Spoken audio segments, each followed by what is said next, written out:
Okay, well, thank you for paying attention. So we are here, beautiful part of the world in between Volcan Arenal, Volcan Tenorio, and it's lots to see just in this area, lots to learn about. Okay, come on. Wait a minute, you got to hear why I put that up first before you laugh. Okay, so I taught at A&M Kingsville in South Texas, about 200 kilometers north of Matamoros, Mexico, for 40 years. I taught maybe 25 different courses in that time. Various things, vertebrate zoology, animal phys before all the rules and regulations and all the forms you had to fill out. We could watch the Pila, that's Maddie with a glass of her urine, a beaker of her urine, and of course mammalogy. And one of the things we did with mammalogy, besides lecture and lab, looking at specimens, prepared specimens, was go out and do some live trapping, capture, recapture of mice. So we'd capture them, mark them, release them, come back a month later and see who's there, and year after year after year, learn more about them. So little Peromyscus leucopus was our favorite. Anyhow, with class, just as an introduction to me, I had students who had children and they couldn't always find a babysitter, whatever, something happened. I said, come to class, bring your kid. If they're a distraction, I'll let you know, but they've never been a distraction. And so one of them would bring 5, 6 times her daughter, who's about 4 or 5 years old, to class, to lab. Even once came out in the field, again, before you had to fill out all the forms to be able to go out and do this. And she and her mother were in Walmart one day, walking along sale, t-shirts. Oh, Mom, can we buy that t-shirt for Dr. Baskin? He likes mice. So,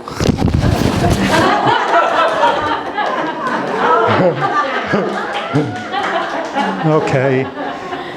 If this is bothering you, you'd better leave now because it gets worse. Again, everything I do here, I would do in front of my class. I had a reputation, so don't worry about it. Okay, so we've got to speed up here, but first of all, why are we here? Because we're not all there.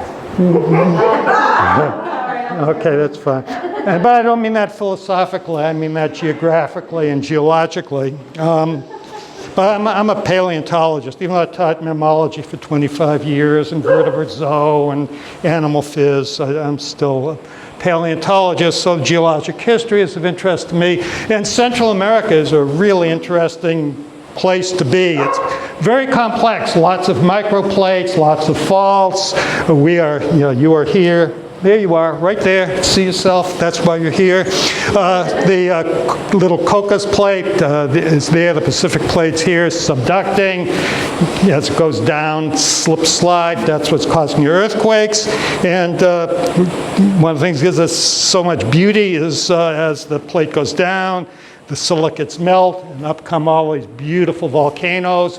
These 10 volcanoes have all been active in the past 2 or 3 million years. And it's not the greatest place in the world for fossils because it's mostly volcanic rocks, but they have found a few there. But before we get there, it hasn't always looked like this. Costa Rica wasn't always here, so a little bit of Earth Science 1 from middle school for you. Go back to the Paleozoic, 250 million years ago. All the continents came together, made a supercontinent Pangaea. Into the Paleozoic and the Mesozoic, Pangaea began to split apart into a northern supercontinent and a southern one. And by the time we get to the end of the Mesozoic, the beginning of the Cenozoic, just look here, just pointed out, there's South America is not connected to North America. There's a seaway between them. And interesting enough, 60 million years ago, there was a connection between South America, Antarctica, and Australia. And the reason there are so many marsupials in Australia is because at this time there were no placental mammals in South America.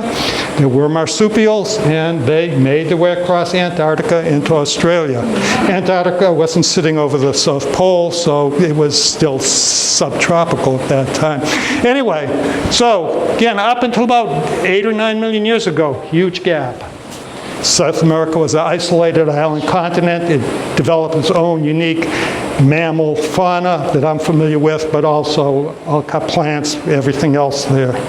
So if we come about to 8 million years ago, as the plates would be pushing South and North America closer together and there was subduction going on, we begin to see islands in what was once a huge gap. And there's a locality here, you are there, somewhere in the I want to say San Gerardo, somewhere there.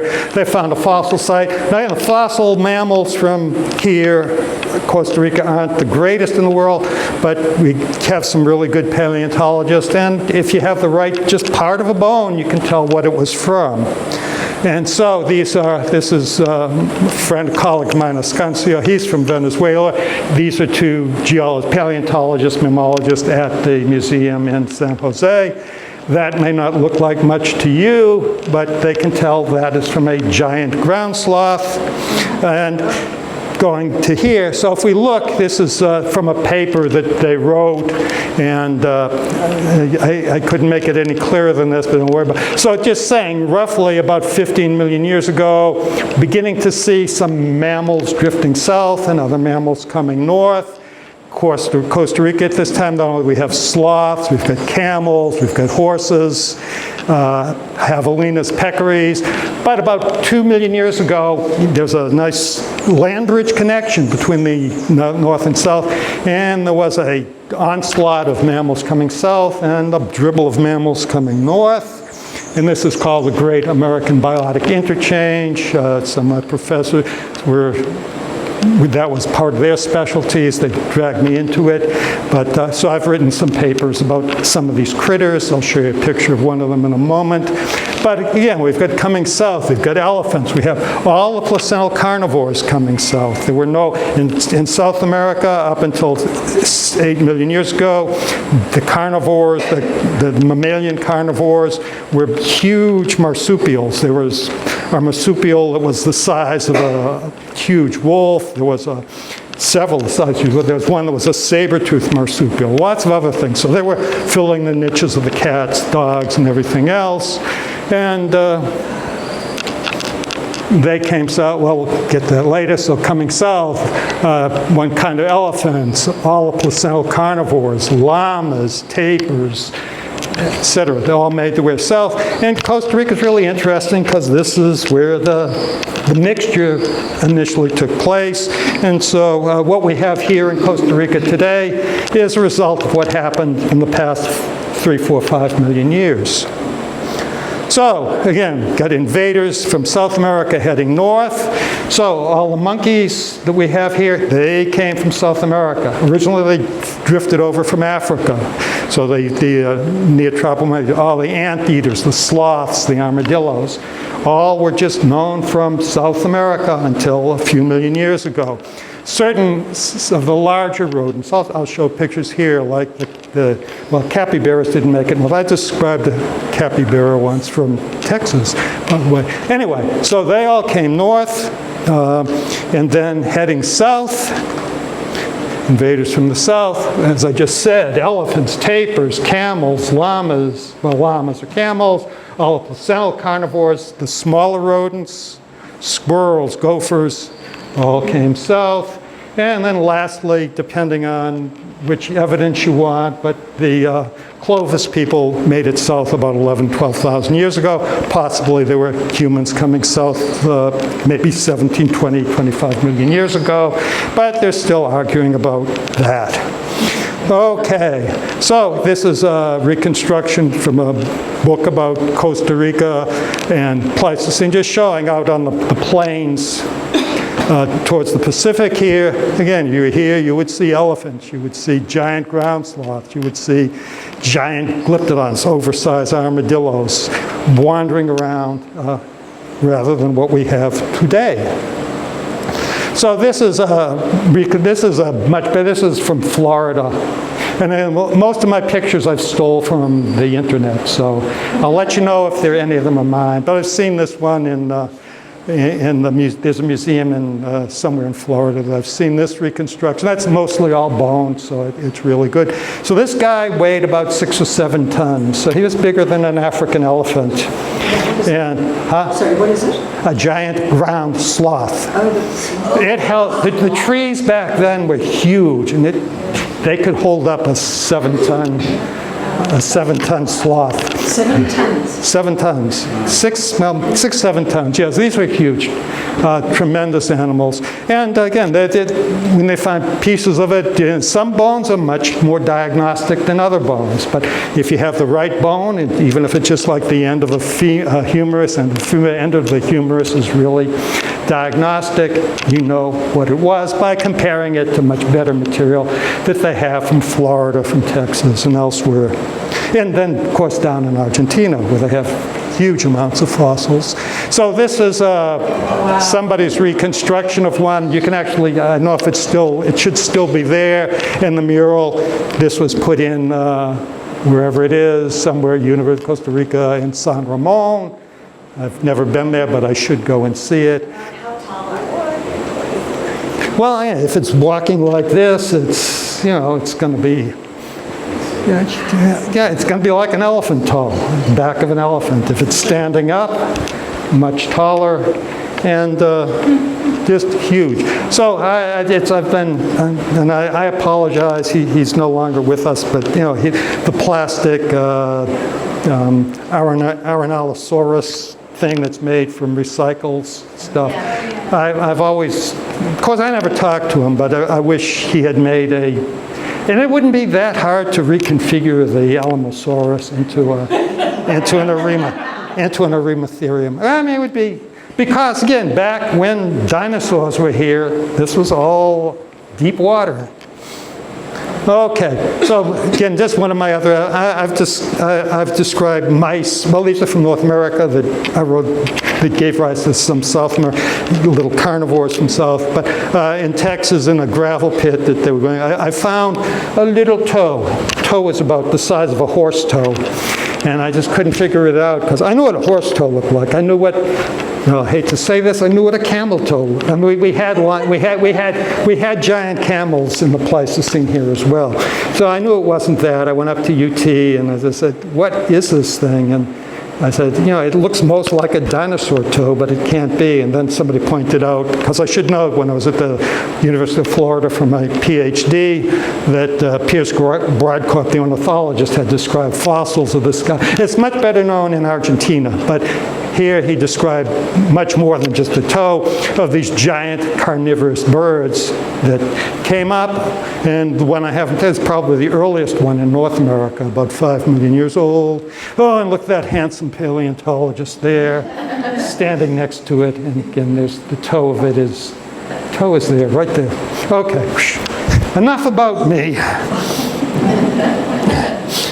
So let's talk about the living mammals of this part of the world. And again, most of this is secondhand with it. I've seen a few, but somehow I was coerced into doing this talk, but I'm glad to be here. And so we've got to go through this really quickly, because there are a lot of mammals in Costa Rica. About 260 species of mammals in Costa Rica, of which almost half are bats. So half of this talk is going to be about bats. And then about, again, another 20% are rodents, mostly small rodents. But some of the bigger ones, they came from North America, but also some of the larger ones that came up from South America. Okay, you ready for 2 hours of bat talk? Good. Okay, so if you need a resource, this is widely used, but there's a lot of information in there. And when you're trying to find out something quick and easy, she's a wonderful artist, Fiona Reed. She knows her Costa Rican mammals and other really well. And she may even be the artist for this one. I'd have to go back and look. But this is this is something you can throw in your if you've got a big pants pocket, you can put that in as well. But this travels. And if you need to know more information, for a lot of stuff, Wikipedia is iffy, but it's pretty good on the mammals of the world. in turns. I mean, occasionally you find things that are, but it's pretty well taken care of. So I like that. It's easy to carry, and you don't need to have if you just want to know what it is that you saw, you don't, because it's got pictures of them all like this, but you want more information, go home, get on the web. Or you can be really, and just get this, I forget how much it's about 10,000 kilometers, I don't know what it is, but I've got one of those too. You can just get and flip it off. So there's Mammals of Costa Rica, just if you don't really want to get it down to species, but just get I saw something. Okay, so there's that. You can get these on the web. Can help improve your Spanish, because they're in Spanish and English. Unfortunately, they haven't been optical character things, so you can't search through it.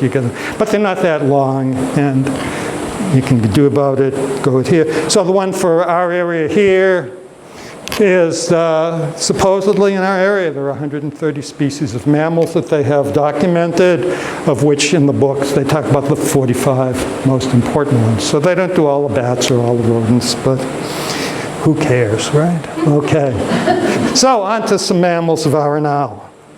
So, as I said, the marsupials came up from South America. We didn't have any marsupials in the New World, in North America until maybe 1 or 2 million years ago, of which the one is the common one here is the Virginia opossum is everywhere in the United States. Well, not quite everywhere, but these are all found.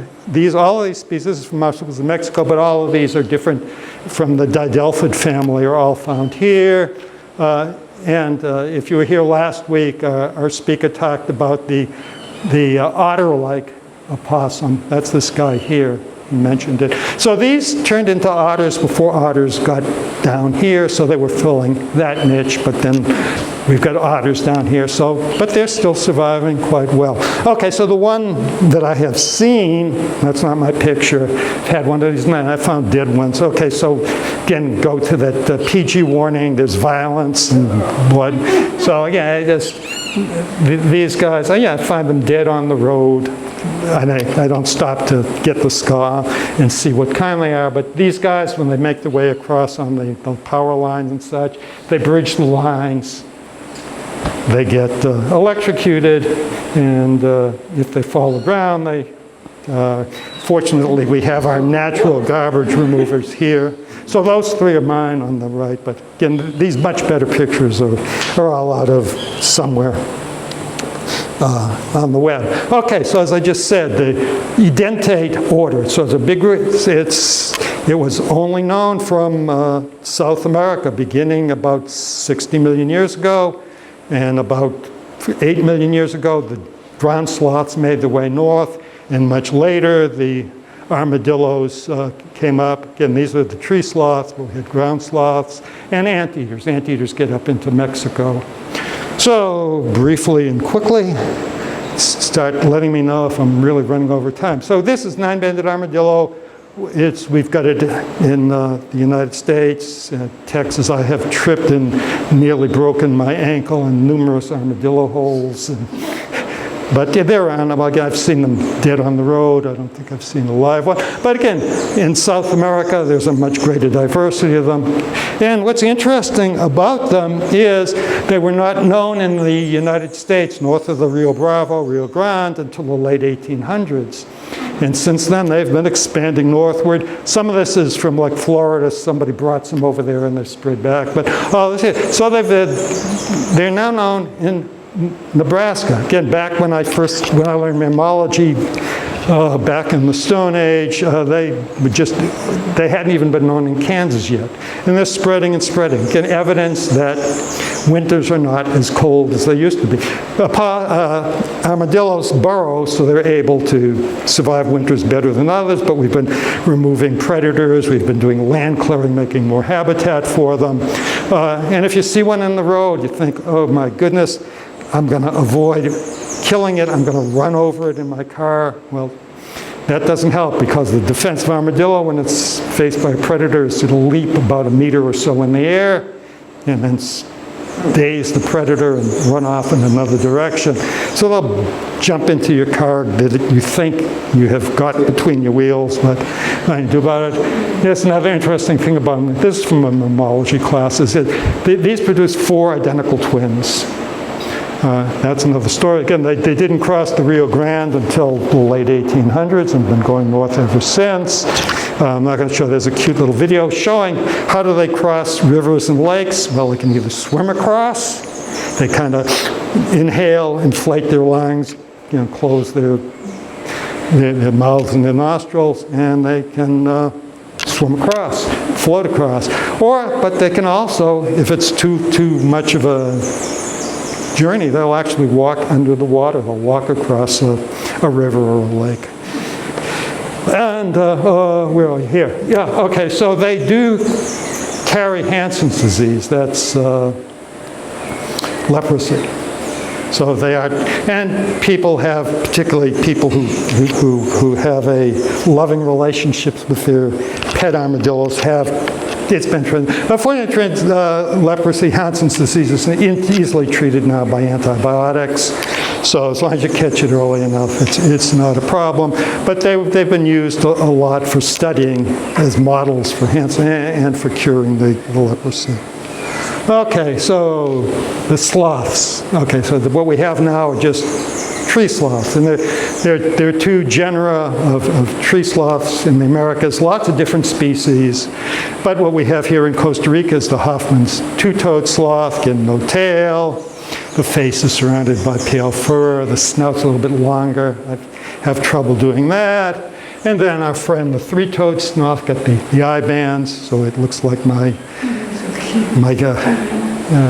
I was just speaking of birding. Somebody was saying that I've been observing some yellow-faced caracaras down by Lake Arenal, and they're there and they're flying. And I saw some, they're way distant, and I'll take some pictures. I need to practice getting things that are far away. So I took the picture, went home, put it on my computer, and I said, they've got black spots on circles under their eyes. Their beak is not their huge. Yeah, goddamn, that's a white-tailed kite.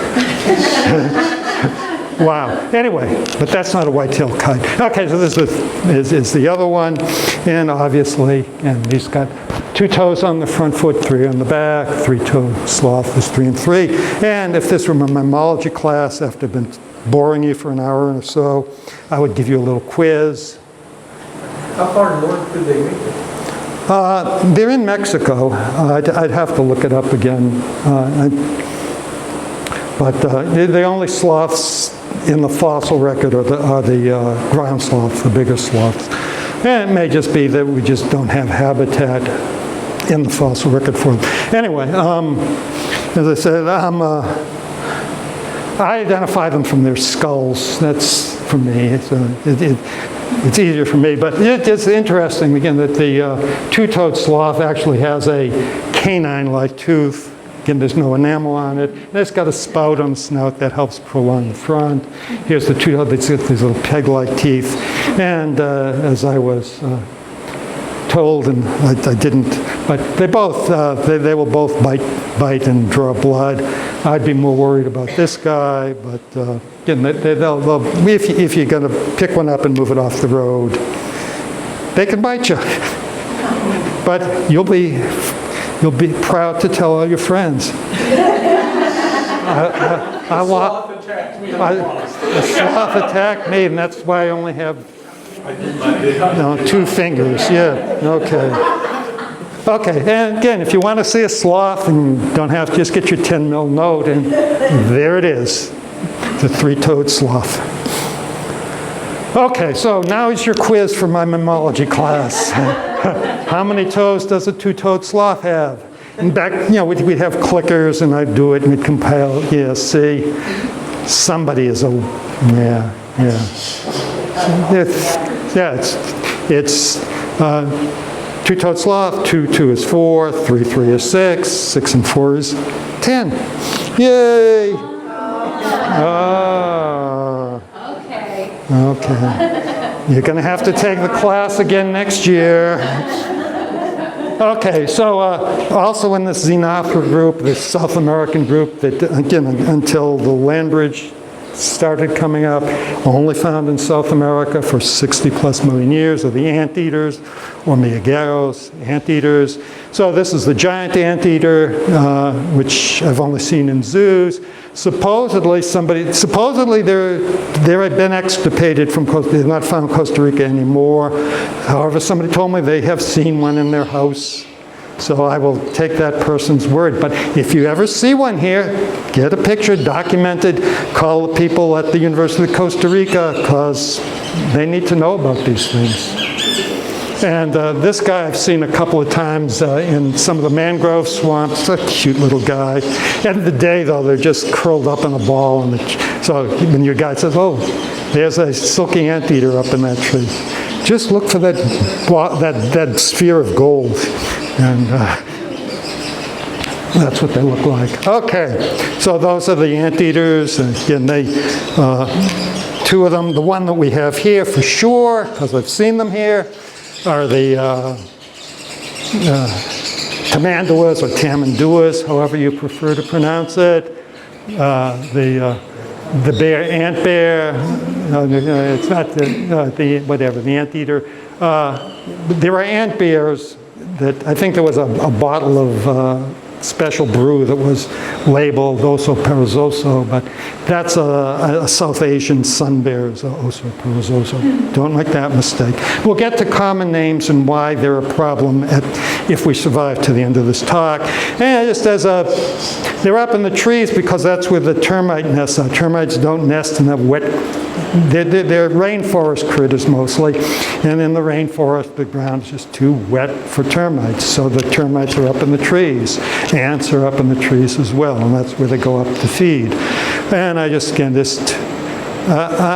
like to, whenever my papers that I write, I would try to track things back as far as it goes. So in my most recent paper, which okay, never mind. But again, it's not from the 1800s, 1700s, 1600s, just cite things. It was just an interesting, the first description by a European was in 1560. Of course, they wrote everything in Latin back then. So it's got a real interesting title, which I won't try to translate for you. But the name, the origin of the name is from Tupi, Brazilian native peoples is with it. I saw one of those on the road up by Rio Piedras just a few nights ago with a baby on its back. Yeah, they're cute.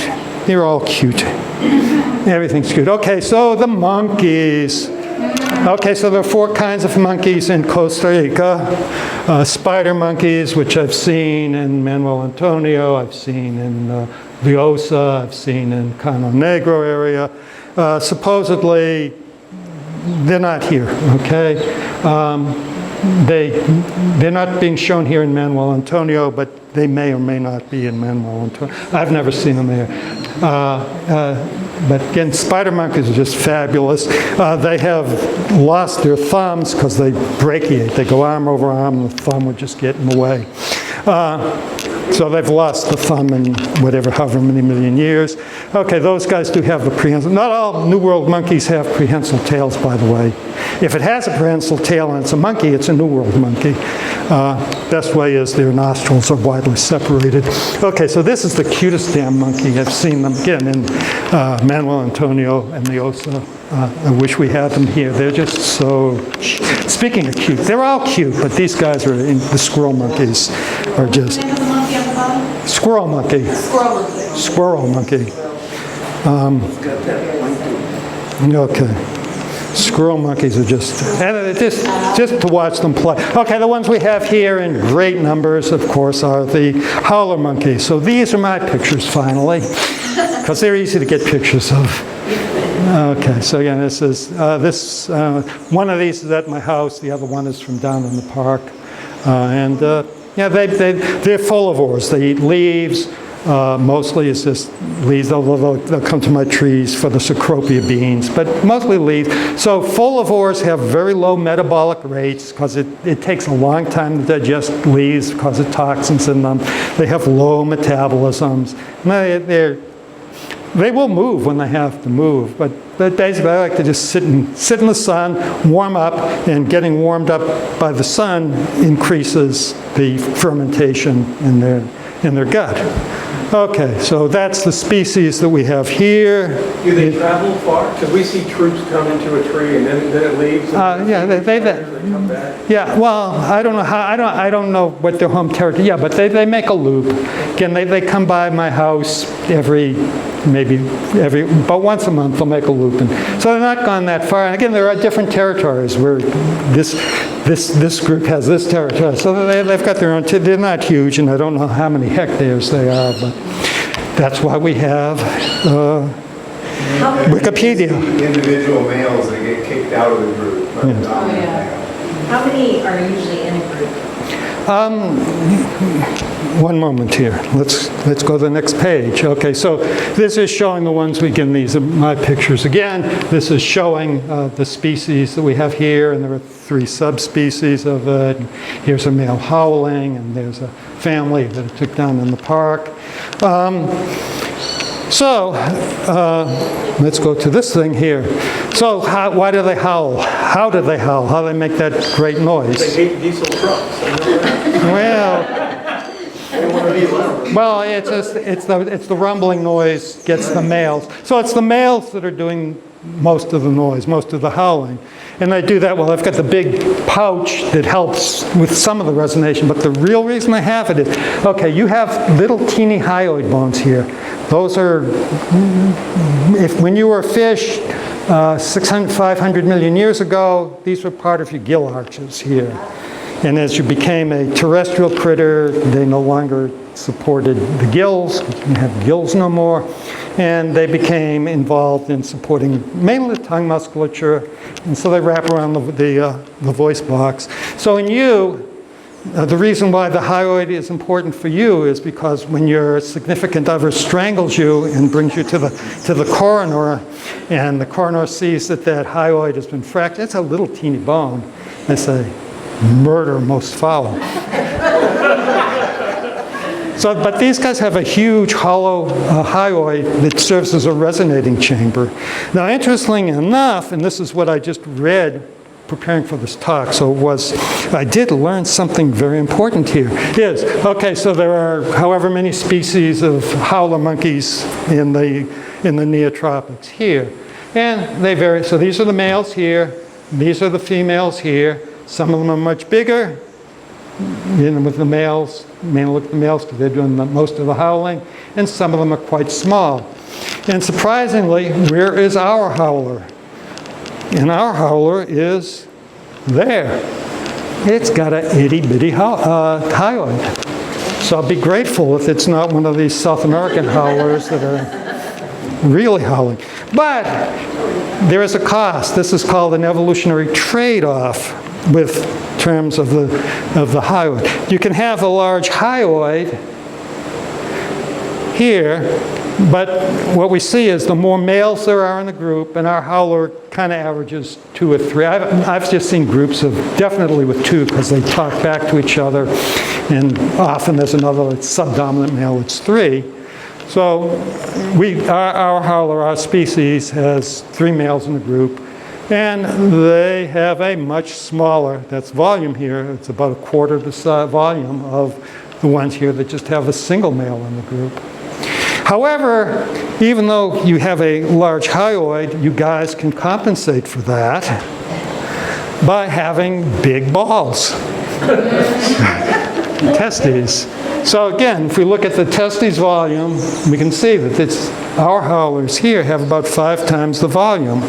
Okay, what's the advantage of having 5 times the volume? Well, you make more ejaculate, you make more sperm. If you get 3 males in the group, there's competition. There's sperm competition for whose sperm is going to get to because the other group's 1 male, they keep the other males out, or they try to anyway. So we know from DNA studies that what we've once thought were monogamous, especially birds, were monogamous. The ladies know how to have fun. Okay, so why is this? Okay, there is a trade-off, and I'm not going to go into it. I didn't even feel like reading it. Okay, so there we go here. Giant Yeah, huevos grandes. Huevos blancos grandes. Okay, so again, it helps ensure that whoever makes because more than one male will be fertilizing the female, but only one of those is going to make the baby. And chances are, and something that has to do with order of mating. If you're certain kinds of insects, you scrape out what went in before. And I don't think howlers, I hope they don't do that. Okay, so this is going into what it is. There's a cost to having a large hyoid, there's a cost to having large testes, and whatever it is, there's some trade-off. If you're going to have one, that prevents the other from happening. And we see a lot of that I taught evolutionary theory for 25 years as well, and yeah, it's one of the evidences for evolution, particularly in sexual selection and other things. There are trade-offs. Okay, so the other monkey that is here, but people tell me that they're here, and I believe them for a change, but it doesn't surprise me that there are capuchins here. So this is the white-faced monkey. They've split them up into different species as well, but this is the species we have here. They get a little bit further north, but not much further north. But they go all the way down south to Argentina. Oh, here's another picture I took. This was done in Cano Negro, and we were watching it, and the howler monkeys would come down, dip their tail in the water, and climb back up on the tree, squeeze their tail into the mouth and get the water. Why did they do that? Because if you've ever been to Cano Negro, you can walk across on the backs of caimans. So it's something like that. Anyhow, this is they're the smartest, they're clever. If you've been to Manuel Antonio, the little groups will send the youngsters out to entertain the tourists while the adults would come in and go rifle through their backpacks and bags. So they're those guys. Okay, and again, they're on the 5 million kilometers now. Again, another one of them. Oh yeah, I picked this picture down in Palo Verde. Oh, I'm sorry, now you can't hear me. Yeah, we can. Oh, I can't. Where did your microphone go? Oh, there Right it is. down there. Oh, I get so excited. When we had chalkboards, I would end the lecture, I'd be covered in chalk dust. Okay, so there it is. Picture there. Okay, so bats, again, we've got 3 hours of bat talks now. Bats, at least the bats in all the bats in the New World and most of the bats in the Old World use sonar. The microbats, megabots, the flying foxes in the Old World are visual. They don't use ultrasound. Ultrasound is very high frequency, very short wavelength. Advantages to that is that if you're doing mosquitoes or small insects, the shorter the wavelength, then you can determine what it is in front of you. Another advantage is short wavelengths don't travel very far, so they don't go out forever before echoing back. They make the ultrasound in their throat, but it's emitted either through their mouth or through their nose, and they have things on their nose or on their mouth, depending on what it is, to help focus the sound. Comes back in the ears, and they can process distance, what it is, what it's made of, blah, blah, blah. And this is a picture, again, back in the old days. I haven't done much misnetting of bats, but I've done some. But again, this has been in Texas. We could do it barehanded, but now you'd better wear gloves. Thin leather gloves are good enough because their teeth are, well, this guy got some bigger ones, but their teeth are rather small. And a thin leather glove is usually enough, but it's up to you to take it. And these guys I've seen I've seen them in several places, but they make they're not the only bat that does this, but during the day they're underneath a leaf that they fold under them. These are little white bats, and they're just so cute. They are. But even these guys, can this be a nose emitter? This is a leaf nose bat. This is the most common kind of bat we have here in the whole neotropics are leaf nose bats. So leaf nose bats are for the most part either frugivores eat fruits or nectivores eat that. And you can download this on the internet and it's searchable. You want to know how to identify a bat from Costa Rica? Go to it. These are all leaf-nosed bats. Again, lots of different kinds. This is just one showing one of the nectivores. Again, they're very important for pollination. They're at night. The flowers have colors that attract them. So this is Pallas's long-tongued bat, and the reason it's called long-tongued bat is because it's got a very long tongue. And this is all I knew about them, from what I talked about when I taught mammalogy. Again, for deep flowers, you need a long tongue. These guys have taken it a step further to extract the nectar, the pollen, and whatever else is in there. It's a hydraulic ram. So not only does the blood pressure force the tongue out, extend it, when it comes out at the tip, there's a little brush that comes out, and the brush extends. And that absorbs the fluid, and then they pull it back in their mouth, and that's what they do. Ladies, yeah, okay. And this is one that eats fruit, a frugivore. Again, lots of these are frugivores. And again, as far north as these guys go, the leaf-nosed bats is into southern Mexico. One or two do cross up into very southern Texas. But that's about it. Again, really important for it. As any frugivore, be it a monkey, be it a tape or whatever, if anything eats fruit, they eat the fruit, the seeds pass through the digestive tract, that scarifies the seeds, because otherwise they wouldn't germinate. But not only do they get scarified, so they germinate after they come out in a pile of fertilizer. So, very important for us. Okay, so this is one that is not a vegan type here. This is it's because there are a lot of bats that do other things. Again, most bats either eat insects or they're frugivores, nectivores. This guy, which we have here in Costa Rica, is wherever it is here, the fringed lip bat, and it's got fringed lips, and if they've figured out what the reason for the fringes are, but it's been hypothesized, they do produce enzymes in the gut that help neutralize the toxins that come off of frogs. So why the hell would a bat need to eat that? Because they eat frogs.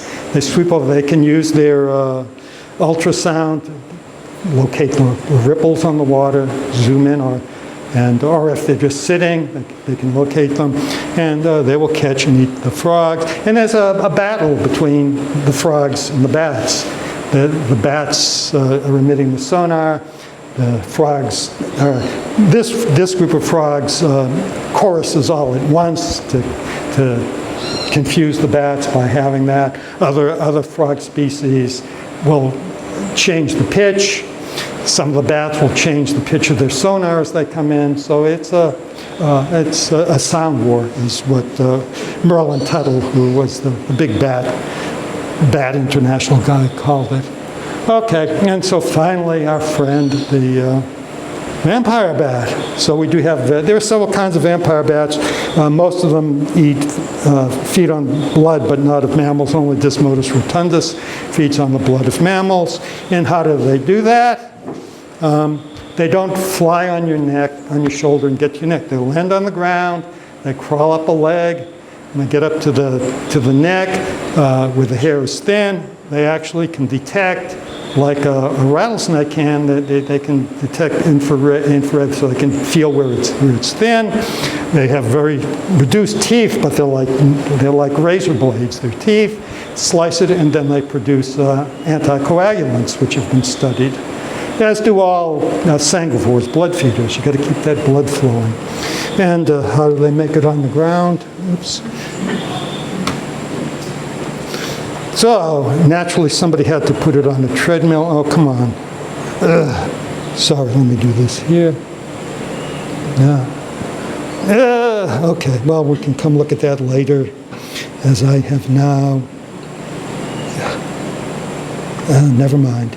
It's on a treadmill, and it shows that it's bounding along at to get there. Well, anyhow, I don't know. It's working on my computer, but it's not showing on the TV here, so I apologize. Oh, nope, showing here.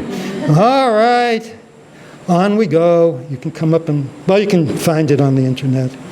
Okay, so let's go. Whoops, back here. How am I doing for time, by the way? Fine.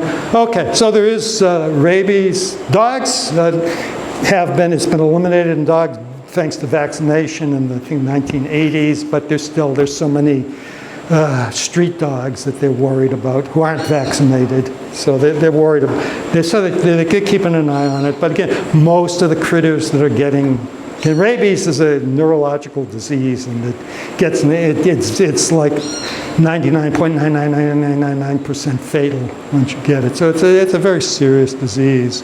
So this is just showing for a variety of animals that were tested for it. The biggest clunk was in cattle for having rabies. Blood loss is a problem for animals that are kept in a stall, and the bats know to come in because that's where the food is.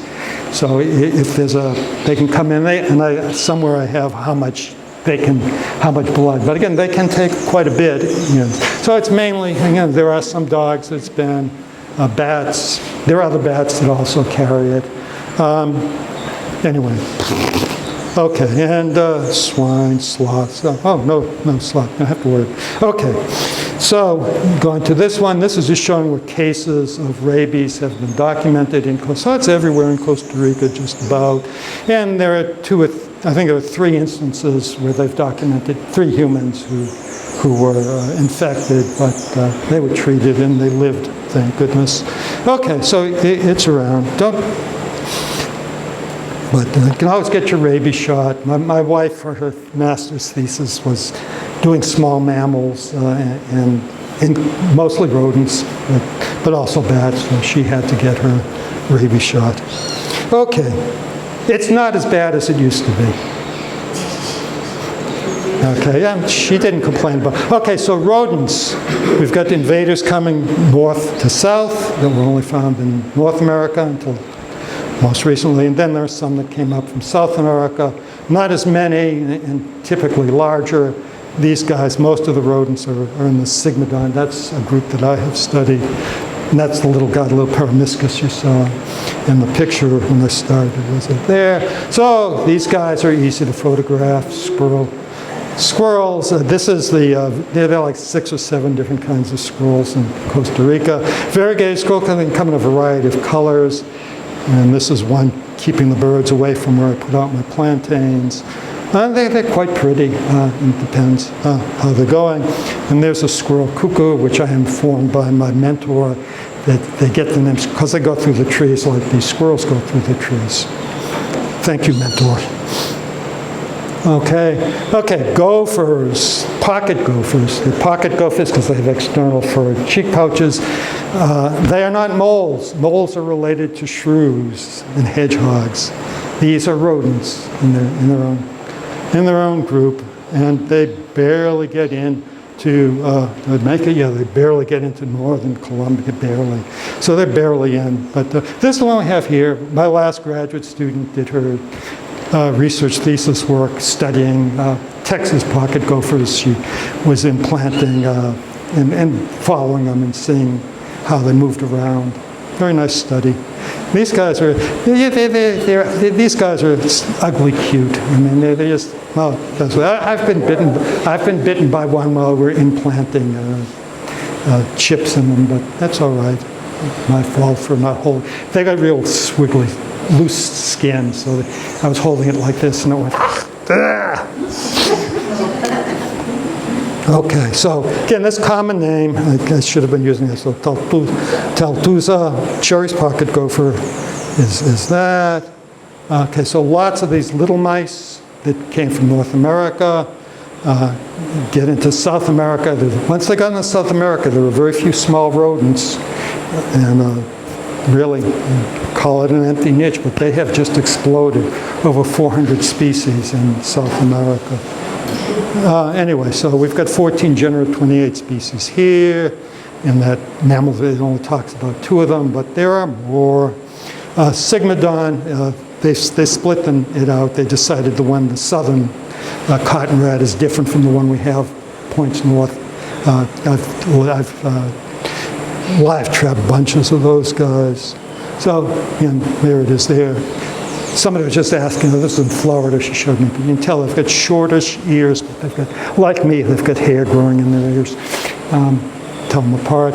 And there's one that is feeding a great egret, but not of its own free will.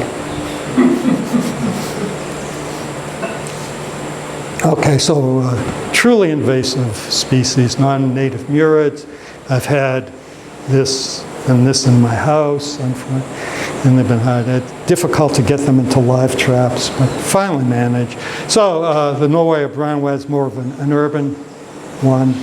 So it's the house mouse, wherever that is there. House mouses, they're everywhere, including in my house once or twice a year. And the black rat, roof rat, there is, it's here. I've had those. They're here. And there are way too many of them here. But what can you do?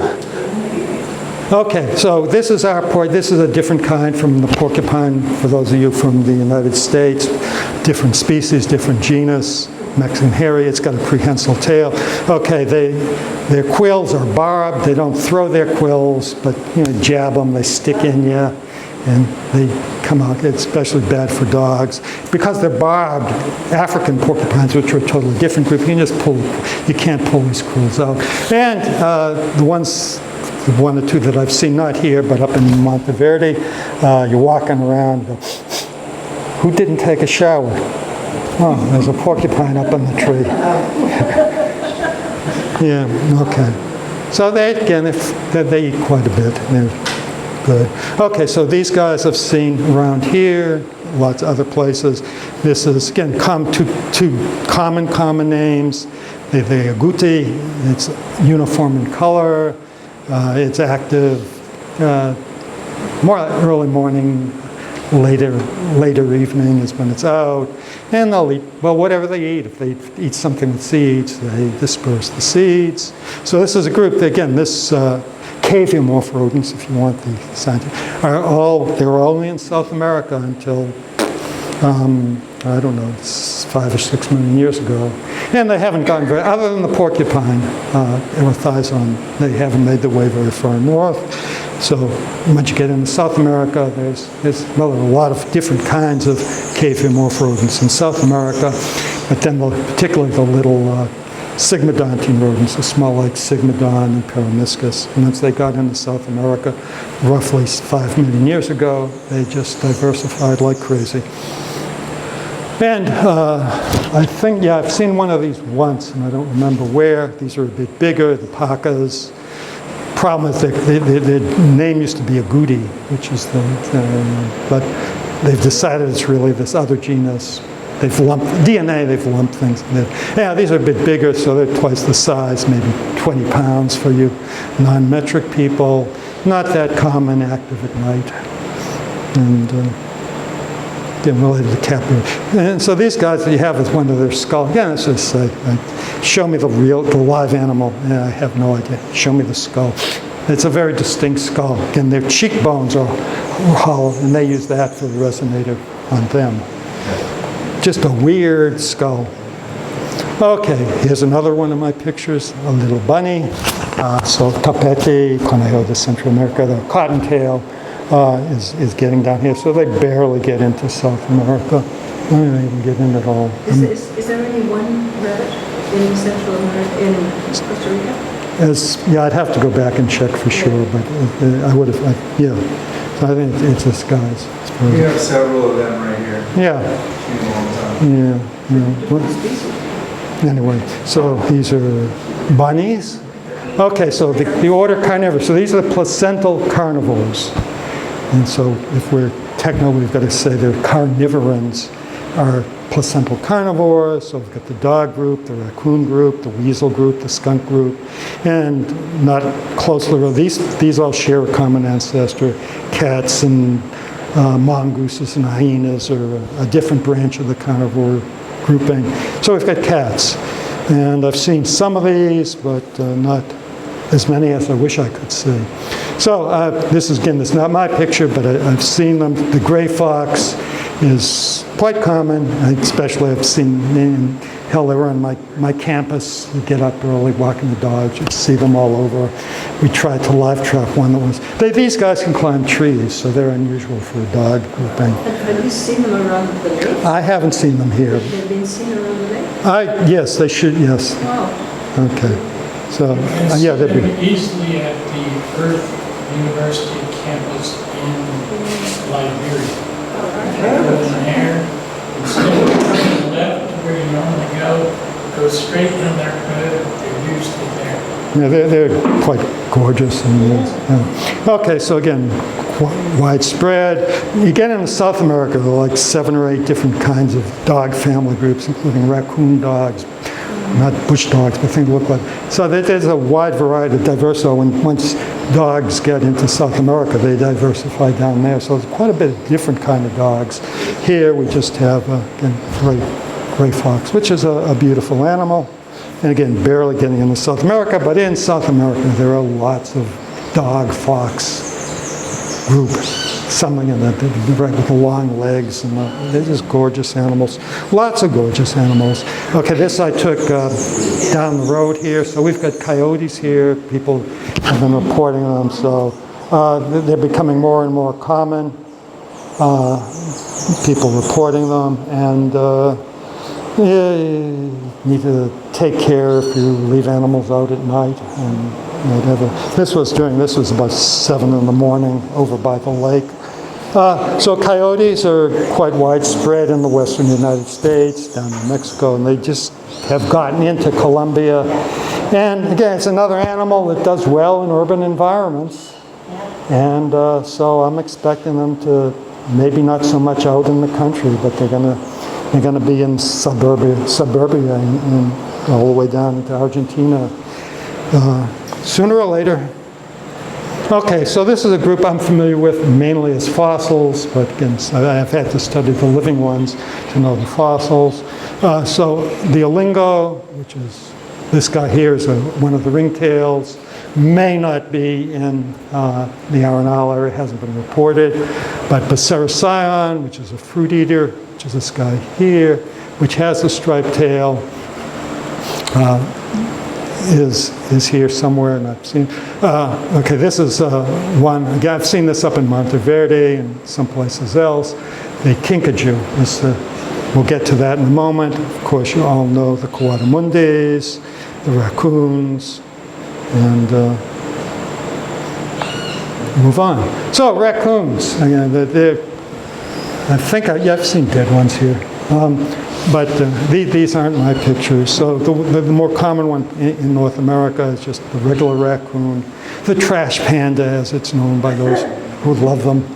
And then when you get down into Manuel Antonio, you'll start picking up the crab-eating, which they'll eat crustaceans, among other things, but they will eat crustaceans. And I really have, I'd need a guide to tell me which one I'm looking at. They look like trash pandas to me, look like raccoons to me. Okay, I'm sure once I learned, I would learn. But it is showing this is barely getting into very northern South America, or maybe just in Panama. These guys are widespread. I could tell from the teeth. Their teeth are different. Being a crustacean eater, it's got much broader teeth with little cusps, but that's another story. Okay. Okay, so one that we have here, there, and lots of places. The pizote, the one here in north into South America, barely into it, is the white-nosed coati. There's a brown-nosed coati that's down in South America, down to Argentina. And we've had those. I first saw them in Tucson in Arizona when I was a master's student, and then see them occasionally in South Texas. But around here, all you need to do is see where the tourists have stopped with their bags of chips. They're waiting for it. And they're waiting, and they come and they'll mob you. Okay, so there'll be, again, groups of females. They'll push the male out. Mostly you just see a the herd. I don't know what it is of them. Anyhow, they're intelligent and interesting critters. Okay, so this is kinkajou. Again, that's not my picture, but they are. It's time to go home. So again, mainly South American, but they came from North America, and I've described fossils of them of relatives of them from 14 million years ago, 12 million years ago. But they made their way down. They're fruit eaters, and some people keep them as pets. You all remember Paris Hilton? She had one that bit her. But I just have here, these are common names. So when I get to shortly to one of my next slides, common names are, you got to know who you're talking to and what they know. And this is again same thing. They will walk the wires. And Professor Dr. Timmons found this one down in the lake park. Again, electrocuted, crossing the wires. Okay, so weasels and skunks. So there aren't a whole lot of different ones here in South America and for Costa Rica. Somebody last week was asking about the grisons. I've never seen one of those. Well, I've seen one in zoo, but that's what it looks like since he didn't have a picture of one. Quite striking pelage. Okay, again, not my picture, but I've seen these at the lake, and I think I've seen them 3 times. These are the tyras. Again, lots of common names. And these are actually most closely related to wolverines. So they look at their teeth. Well, a lot of the weasel family got these carnassials. They're real sharp. So they will eat whatever they can catch, pretty much. And fast. Huh? Yeah, I believe it. Yeah, they'll catch it, they'll eat it. Okay, so finally some of my pictures at the lake. The neotropical river otter, just showing here, they're eating crustaceans, but they'll eat fish, they'll eat snakes. It's in the water, they'll catch it. That's fish, crustaceans, whatever. Snakes in the water. So that's them. And then the skunk group. Okay, so those of you from North America, you're most familiar with the striped skunk, which just looks like a striped skunk. But when you look at the nose, it's got a really broad nose. So these are the hog-nosed skunks, are the ones we have here. Again, I've only seen these. No, I actually had one in at my house once. Yeah, mostly smelled them as I'm driving down the highway from getting hit. So these are the striped skunks. Okay, cats. And I'm not. You need somebody to come down here who knows their cats. But again, these are the cats in Costa Rica. The little spotted cat, the Ancilla maina, hasn't been definitely documented. But these other 3, 5 have been. So I haven't seen. The ones that I've seen, really, I've only seen ocelots, and that's about it for what I definitely know I've seen. So did the puma come from North America? Yeah, all these cats, all the carnivores, all the placental carnivores came from North America. Every last one of them. There were no, other than one special kind of raccoon family guy, but all the other ones didn't get into South America until 2 or 3 million years ago. Now, when they got into Costa Rica, they could have been here 5, 6, 7 million years ago. Well, possibly. I mean, I don't have any record. But again, they all came south. And once they got into South America, they are probably the reason all the marsupial carnivores aren't with us anymore. There were saber-toothed ones here. There were a lot of other saber-toothed cats, other kinds of extinct cats that are known from the Pleistocene of South America. Okay, so this is from Susie Brown. This is from a few years ago, definitely demonstrating that we do have margays here. What are we looking at? Where is it? Okay, I'll get it in a minute. Now, these guys are interesting. Again, I've only seen them as stuffed specimens or in zoos. They come in different morphs. There's sort of black morph, red morph. They come in different colors. Usually when I was out with my students and they said, we saw a jaguarundi. No, you saw a bobcat or a house cat. But that's another thing. Okay, so the margay is right there. An ocelot? No, it's too small. Margate. Margates are like this, ocelots are like this. Okay, so we definitely have them, thanks to Susie, we have it documented. Again, it's another animal with lots of common names, depending on where you are and who you're talking to. So, let's get back to mammalogy. And one of my beef with my students, why do we have to learn their scientific name? Because then we know what we're talking about. So, again, common names. Whatever ones we've talked about can have like 7 or 8 different common names. The same common name can refer to different kinds, not just different kinds of species, but totally different kinds of animals. Like salamanders can be turtles, they can be whatever. Lots of different things. So common names, if you're going to ask somebody if they have seen a mountain lion or whatever term you want, you have to know, they tell you they saw this, okay, what are they actually saying they saw? So, as I did for my mammalogy students, okay, common names, some names, that is why it's important to know just who you're talking to and what they know that common name means. Of course, they won't know the puma concola for the mountain lion or the cougar or whatever, but again, you need to see when the, okay, come on.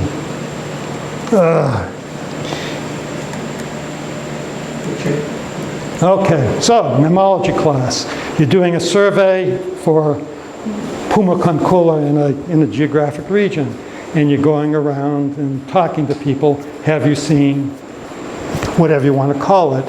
In this case, use the common name cougars. Have you seen any cougars in this region? Can we document their presence? So hopefully when they tell you they did see a cougar, they were talking about puma concola. However, maybe they're a car fanatic and they're talking about a mercury cougar. Or even more of a fanatic, they're talking about Cher. Or maybe they actually saw all 3 of them, which you can if you're in the greater Los Angeles area. There's mountain lions, there's a lot of fancy cars, and there are definitely Cher and her other kinds of cougars. Okay, so try to finish up quickly. The order Perissodactyl, this gives me another reason to demonstrate something that will shock you from my students. So these are the odd-toed ungulates, horses, rhinos, and tapirs, share a common ancestor. Originally, the common ancestor had 4 toes on the front, 3 toes on the back, but it's always the middle digit that's enlarged. So they have an enlarged middle digit. Digit, so if you're a horse, it is digit 3 that is enlarged. Okay, if you're a rhino or a back foot of a tapir, it's, again, 3 digits, but it's the middle one that's enlarged, and the tapir, the pinky is not very big, it's still it's enlarged. So we only have one kind of native Perissodactyl, which is the largest native mammal in Costa Rica, the tapir, and you're still drunk from celebrating Tapir Day on April 27th, that's why the room isn't full, they're still sleeping it off. Okay. So again, tapirs are the largest mammals, native mammals in Costa Rica, quite big, 2 meters in length, up to 300 kilos for a big one. Big butt. Huh? Big butts. Big, yeah. And you saw lots, if you were here last time, you saw lots of great videos of them in this region. So again, they like the water. They can use their proboscis to help pick up aquatic plants. They're little babies, like baby deer, have little camouflage colors. This is somebody's camera trap photo from somebody around here that was on the internet. This is my acquaintance. This is as close as I've gotten as a tapir footprint. And when I was down in Corcovado, I not only see footprints, but they were around recently. So they were defecating. You could smell where they were, but we were a little bit late that day to see them. So, but I need to go back, or actually here, you get one in your yard, call me, I'll come as fast as I can. Okay, so the artiodactyls are the even-toed ungulates, so depending on how many toes they had, it's digits 3 and 4 that are enlarged. Some have 4 digits. Some, like whales, are most closely related to hippos. They share a common ancestor. Go back far enough in the fossil record, you can see that. So those are even-toed ungulates. Ungulate means a hoofed mammal. So we have, this was our totem for Texas A&M Kingsville, the collared peccary, quite common. I haven't seen them here, but I've seen them lots of other places. Again, they got the collar. Then the other one is the, no, they're all collared peccaries there. No, that's right. Those are the white-lipped peccaries, which you got to go further south to see. And javelina doesn't mean, it comes from, again, another one from Tupi. Brazilian is with the name peccary. Javelina doesn't mean javelin, because they do have their, unlike suids, which are the piggy group, warthogs, pigs, well, warthogs don't, but so it's the domestic pigs, Scrova, they do. Their tusks come out and curve. Whereas peccaries, they go up and down. They can be quite sharp, and like a lot of mammals, you don't want to get between them and their young. But that holds for a lot of them. We raised, in South Texas, mothers would be hit by cars, they were shot by hunters. We raised 2 of them. And that's why I can't eat pork anymore, because we raised 2 javelina. I mean, it's a totally different. A javelina is as close to a piggy pig as a deer is to a cow or a giraffe, or whatever you want to do. So totally different. Anyhow, so that's the Tayasuids. And I've seen them lots of different places, but not here yet. Okay, so there it is, and they're showing that the tusks come up and down as opposed to the things like warthogs and other river pigs, which are all old world, whose tusks come up and curl. And if you're a, what the hell is it? The one that's in Sulawesi. The Sulawesi one, Barbarossa. Their tusks come out. They go through the roof of their nose, and they pierce the roof of their nose. But these just come up and down. They're native. Okay, and then lastly, the deer family. We have 2 kinds of deer. Go down to South America, there are a bit more of these guys. The white-tailed deer barely gets into South America. These guys, there are a couple of other kinds of, just have a single branch, not an unbranched antler. It's an antler, it's not a horn, students. You put on your test that it's a horn, you're failing the course, and they won't let you take it again. Okay, so these are the white-tailed deer. So let's finish this up so we can all leave. That's why I do it. Okay, so it's on the 1,000 mil note. Part of that is up until 2021, it was the national mammal of Costa Rica symbol. Again, that's because there's so much hunting, it's still going on. They're trying to put a stop to it, the habitat alteration, that they were worried about not having this and lots of other species in Costa Rica because of that. So there they are. And I think we've got maybe 2 more here. Okay, just one more thing. Yeah, if you've ever noticed, a lot of mammals is called Bergman's rule, which is really Bergman's generalization because there's lots of exceptions to that rule. But as you go from more tropic habitats to more temperate to more Arctic habitats, particularly for large mammals, they get bigger and bigger. So I've seen raccoons, for instance, do that among medium-sized mammals. But yeah, that's in Nicaragua, it's called Nicaraguan, Michigan, white-tailed deer. And why is that? Well, initially it was just bigger body and it's cold. There is a surface area, the volume is a lot less surface area to lose heat from, but it's also large size fat storage to make it through the winter where there's limited food. Anyway, so that's that. Okay, so I've seen white-tailed deer here more than once, but the only one I have a picture of is I was taking a picture of this great egret, and I'd been told that there were white-tailed deer. This is at the park. You look across at the end of the park, across the water. There's a peninsula. they've seen white-tailed deer there. So I was taking a picture of the egret when I got back. I said, oh my God, I took a picture of a white-tailed deer. Y'all see it? No. Neither did I till I looked at the picture. There it is. There it is. There it is. But they're around. I mean, lots of people have told me that. And I've seen them in other places around here, too. But you have to get a picture. Okay, so we finished yet? Okay, so in 2021, they decided white-tailed deer is not special. Let's make it the 2- and 3-toed sloths are now the national animal. And I'm proposing that we have a new national animal named the perezoso pensionado, the lazy sloth, the retiree. And let's put this on a 40 mil note. And thank you.